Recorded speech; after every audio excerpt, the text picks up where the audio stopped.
Bugungi mavzuyimiz nutqida nuqsoni bo'lgan bolalarni kompleks o'rganish tizimida psixologik tekshiruv.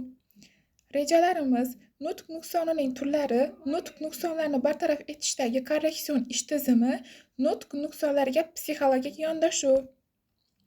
Nutq nuqsonlarining turlari.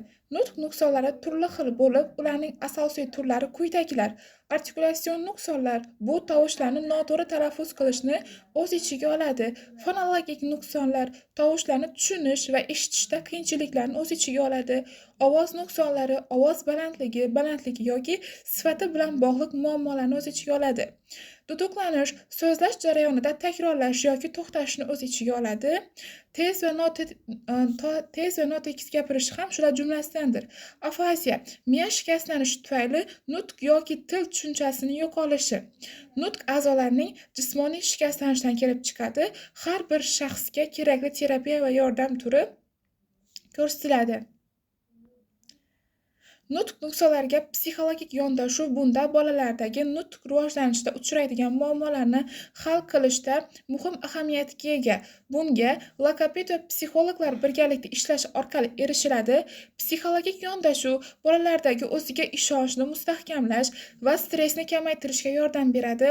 Tadqiqotlar shuni ko'rsatadiki, 70% bolalarda ertaroq davolangan bolalar tezroq ijobiy natijalarga erishadi.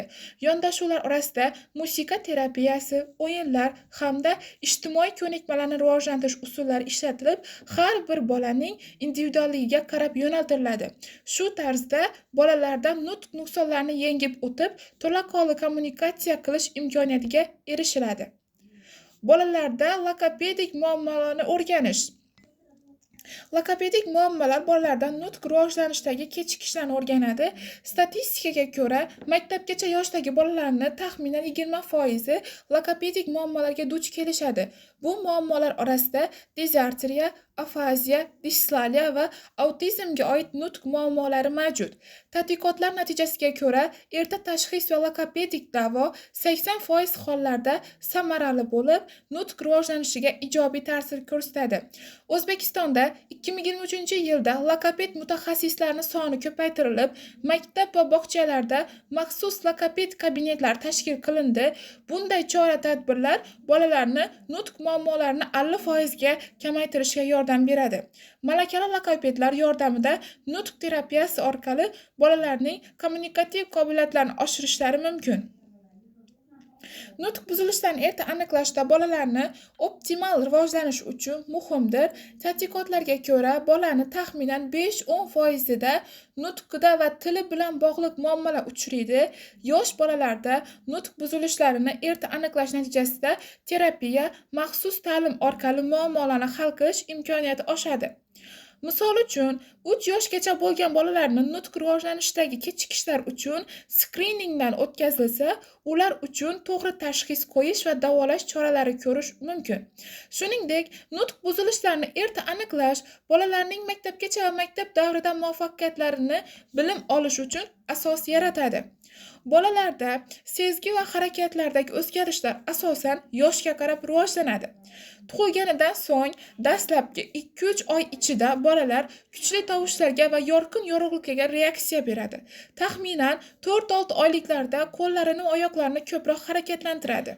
8-9 oyliklarda bola obyektlarni ushlab ko'rishi mumkin. 12 oyda esa mustaqil yurish ko'nikmasini rivojlantiradi. 2 yoshda boshlab nozik motorika, masalan, qalam ushlash, chizish rivojlana boshlaydi. 3-4 yoshda bolalar murakkabroq harakatlarni, masalan, yugurishni, sakrashni bajara oladi. Sezgilar va harakat koordinatsiyasi bolalik davrida jadal rivojlanadi.